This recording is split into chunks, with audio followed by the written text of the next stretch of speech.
Welcome back to SK classes. आज मैं आप लोगों को 10th का एक क्वेश्चन है कि √3 एक अपरमेय संख्या है, सिद्ध करें। ठीक है, तो इसे हम सिद्ध करने जा रहे हैं कि √3 कैसे एक अपरमेय संख्या है। ठीक है, अब देखिए क्वेश्चन है, सिद्ध करें कि √3 एक अपरमेय संख्या है। यदि मान लेते हैं तो ये अपरमेय संख्या, ठीक है, हम जानते भी √3 एक अपरमेय संख्या है और सिद्ध भी करना है। ठीक है, तो इसका अपोजिट मान लेते हैं कि यदि संभव हो, ध्यान दीजिए यहाँ पे क्या लिखे, यदि संभव हो तो माना √3 एक परमेय संख्या है, एक परमेय संख्या है। देखिए √3 क्या है, एक अपरमेय संख्या है। √3 हम जानते हैं एक अपरमेय संख्या है, लेकिन यदि संभव हो तो हम मान लेते हैं क्या, अपोजिट मान लेते हैं कि √3 क्या है, परमेय संख्या है। अब एक परमेय संख्या है तो इसलिए √3 बराबर क्या हो जाएगा, P/Q।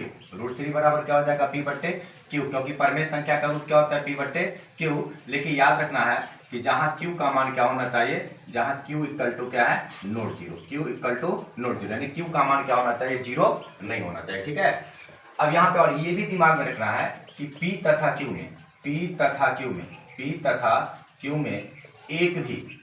एक भी उभयनिष्ठ गुणनखंड नहीं है। P तथा Q में एक भी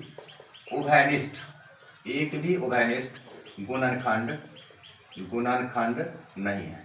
ठीक है, अब यहाँ पे देखिए P तथा Q में एक भी उभयनिष्ठ गुणनखंड नहीं है। इसका मतलब ये हुआ कि P और Q दो ऐसी संख्या है जो किसी भी एक संख्या से दोनों डिवाइड नहीं हो सकता है, किसी भी एक संख्या से दोनों कट नहीं सकता है। ठीक है, तो इसलिए P और Q में एक भी उभयनिष्ठ गुणनखंड नहीं है। अब हम क्या करेंगे, यहाँ पे √3 बराबर P/Q है, तो दोनों ओर क्या करना है, वर्ग कर देना है। क्या लिखा यहाँ पे, दोनों ओर वर्ग करने पर, यानी दोनों तरफ क्या करना है, स्क्वायर लगा देना। ठीक है, तो यहाँ पे देखिए स्क्वायर लगा देते तो क्या हो जाएगा मेरा, √3 स्क्वायर, इधर स्क्वायर लगा देंगे तो क्या हो जाएगा, P/Q का होल स्क्वायर। ठीक है, √3 स्क्वायर, यहाँ पे देखिए √3 को 2 बार गुना करेंगे क्या हो जाएगा, 3। अब बराबर इधर क्या हो जाएगा, P² स्क्वायर, क्या हो जाएगा, P² स्क्वायर। यहाँ पे देखिए √3 स्क्वायर, तो स्क्वायर से रूट कैंसिल भी हो जाता है, तो √3 यहाँ पे तो 3 हो गया, और यहाँ पे P को 2 बार गुना किए तो P², Q को 2 बार गुना किए तो Q²। ठीक है, अब यहाँ देखिए क्रॉस मल्टीप्लाई इसका कर दीजिए तो कितना हो जाएगा, यहाँ पे देखिए कि 3, यहाँ पे देखिए P² बराबर, ठीक है ना, इससे यदि हम इसको गुना कर देते तो क्या हो जाएगा, 3Q²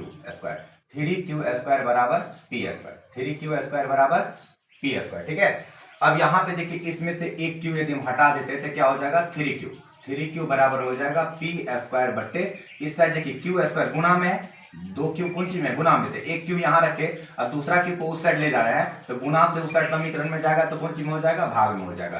तो P²/Q, इसको हम मान लेते हैं समीकरण फर्स्ट। कितना मेरा निकल गया, समीकरण फर्स्ट, यानी 3Q बराबर P²/Q, एक समीकरण मान लेते हैं। अब यहाँ पे देखते हैं कि P²/Q क्या है। अब यहाँ पे चूंकि P²/Q एक भिन्न है, P²/Q एक भिन्न है, तथा 3Q क्या है, एक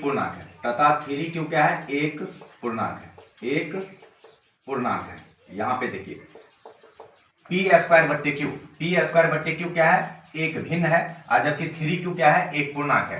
तो यहाँ पे हम क्या देख रहे हैं, भिन्न बराबर क्या निकल गया, पूर्णांक। भिन्न अपूर्णांक के क्या हो गया, बराबर हो गया, जो कि संभव नहीं है। तो यहाँ पे लिखेंगे समीकरण 1 से, क्या लिखें यहाँ पे, समीकरण 1 से भिन्न बराबर पूर्णांक या पूर्णांक बराबर भिन्न, क्या लिखेंगे यहाँ पे, समीकरण 1 से पूर्णांक बराबर क्या निकल गया, भिन्न। अब बताइए ये संभव है कि भिन्न पूर्णांक के बराबर होगा, तो यहाँ पे लिख देंगे जो कि संभव नहीं है, जो कि संभव नहीं है। या आप लिख सकते हैं कि इस तथ्य से इसका क्या प्राप्त होता है, विरोधाभास प्राप्त होता है, जो कि संभव नहीं है। अर्थात इस तथ्य से इसका विरोधाभास प्राप्त होता है, इस तथ्य से इसका विरोधाभास प्राप्त होता है। मतलब हुआ कि ये विरोध करता है, ये जो अपोजिट हम मान लिए।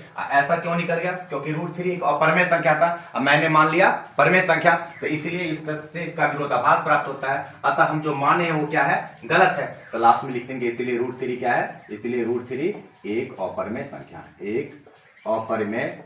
इसलिए √3 एक अपरमेय संख्या और परमेय संख्या n।